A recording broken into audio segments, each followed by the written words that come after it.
बहुत से लोग अपने समस्त कर्मों का परिणाम भाग्यवाद ही मानते हैं। जीवन में कुछ भी बुरा या अच्छा, सुख और दुख, सफलता या विफलता को कर्म या भाग्य समझते हैं।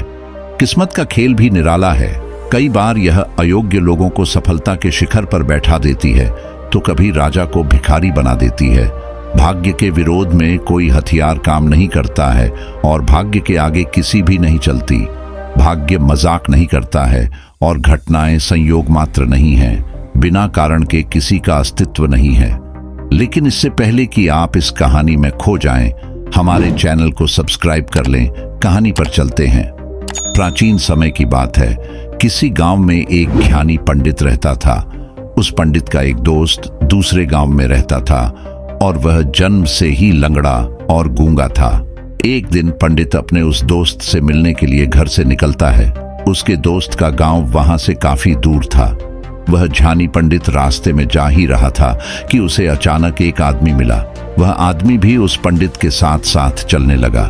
पंडित ने भी सोचा कि रास्ता बहुत लंबा है, इस आदमी के साथ बातें करते करते रास्ता आसानी से कट जाएगा। ज्ञानी पंडित ने उस आदमी से उसका नाम पूछा तो उस आदमी ने अपना नाम महाकाल बताया। अब पंडित और महाकाल दोनों साथ साथ चल रहे थे कि रास्ते में एक दूसरा गांव आया।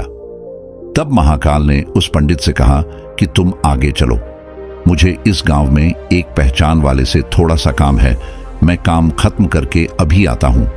थोड़ी ही देर में गांव में एक भैंस ने एक आदमी को मार दिया और यह खबर पूरे गांव में फैल गई। कुछ ही देर में महाकाल पंडित के पास वापस आ गया और वह दोनों साथ साथ आगे बढ़ने लगे। थोड़ी दूर जाने पर रास्ते में एक और गांव आया तो महाकाल उस पंडित से बोला कि इस गांव में थोड़ा सा काम है, तुम चलो, मैं काम खत्म करके आता हूं। उस आदमी के जाने के कुछ ही समय के पश्चात उस गांव में आग लग गई। वह पंडित अब सोचने लगा कि यह आदमी जहां जहां जाता है वहां पर कोई ना कोई बुरी घटना जरूर घटती है। अतः उस पंडित ने महाकाल से पूछ ही लिया कि भाई तुम कौन हो? तुम जहां भी जाते हो वहां कोई ना कोई बुरी घटना जरूर होती है। पंडित की बात सुनकर महाकाल बोला कि मैं यमदूत हूं, मनुष्यों के प्राण हरण करना मेरा काम है। उसके बाद पंडित ने महाकाल से पूछा कि तुम यमदूत हो तो ये बताओ कि अगली मृत्यु किसकी होने वाली है। तब महाकाल ने कहा कि अगली मृत्यु तुम्हारे उस मित्र की होने वाली है जिससे तुम मिलने के लिए जा रहे हो। वह पंडित सोचने लगा, यदि ऐसी बात है तो मैं अपने मित्र से मिलने नहीं जाऊंगा। ये सोचकर पंडित वापस अपने गांव की तरफ जाने लगा। महाकाल ने पंडित को वापस जाते हुए देखकर कहा कि तुम जो सोच रहे हो ऐसा कुछ भी नहीं होगा। होनी एक अटल सत्य है, इसलिए होकर ही रहेगी। थोड़ी देर में उस पंडित ने देखा कि उसका मित्र उससे मिलने के लिए बड़ी तेजी से चला आ रहा है। जैसे ही उसका मित्र उस पंडित के पास पहुंचता है, हृदयाघात होने के कारण उसकी मृत्यु हो जाती है। इससे उस पंडित को बहुत बड़ा पछतावा होने लगा। वह पंडित उस महाकाल से पूछता है, अच्छा तुम यह बताओ कि मेरी मृत्यु कब और कैसे होगी। तब महाकाल ने कहा कि तुम्हारी मृत्यु ठीक 4 महीने के बाद दूसरे राज्य में फांसी लगने से होगी। पंडित यह बात सुनकर घबरा गया और वह जल्दी से अपने घर पहुंचा और सीधे अपने राज्य के राजा के पास गया और राजा को सारी बात बता दी। तब राजा ने सभी मंत्रियों को बुलाया और इस समस्या का हल पूछा। सभी ने सोचने के बाद यह हल निकाला कि वह पंडित इसी राजमहल में 4 महीने तक रहेगा। राजा ने पंडित के लिए राजमहल में ही रहने की व्यवस्था करवा दी।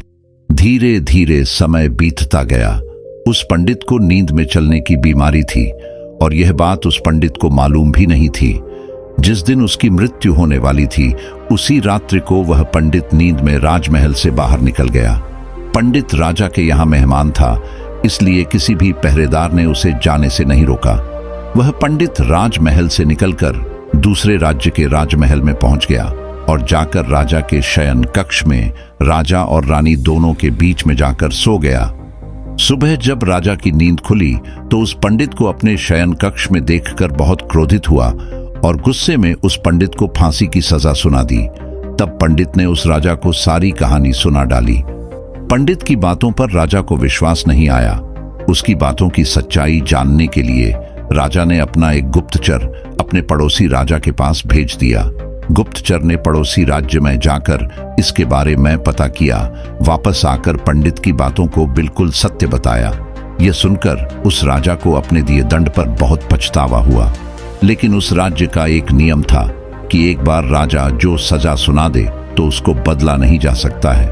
राजा ने एक राजसभा बुलाई और सभी मंत्रियों से इसका उपाय पूछा। तब उस राजसभा में यह फैसला लिया गया कि एक कच्चे धागे का फंदा बनाकर पंडित को फांसी दी जाए, क्योंकि जैसे ही कच्चे धागे से पंडित को लटकाया जाएगा तो वह कच्चा धागा टूट जाएगा। कच्चे धागे का फंदा होने के कारण पंडित की मृत्यु भी नहीं होगी और आपके फैसले की लाज भी बच जाएगी। तब कच्चे धागे से फांसी का फंदा बनाया गया और उसके अगले दिन पंडित के गले में डालकर फंदे को खींच दिया गया।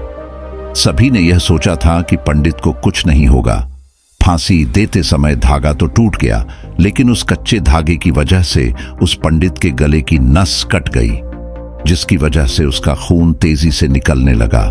ज्यादा खून बह जाने की वजह से उस पंडित की मृत्यु हो गई और वहां बैठे सभी लोग भी इस बात को अच्छी तरह समझ गए कि वाकई भाग्य में जो लिखा हुआ है वो कोई नहीं रोक सकता। दोस्तों, इस कहानी से हमें यह शिक्षा मिलती है कि मृत्यु एक अटल सत्य है। मृत्यु से कभी घबराना नहीं चाहिए। हर जीव अपने किए हुए कर्मों के अनुसार निश्चित समय के लिए इस संसार में आता है। मनुष्य स्वयं चाहे अथवा न चाहे, लेकिन समयावधि पूर्ण होने के पश्चात इस दुनिया से उसे जाना ही पड़ता है। कहानी पसंद आई हो तो हमारे चैनल को सब्सक्राइब कर लेना। धन्यवाद।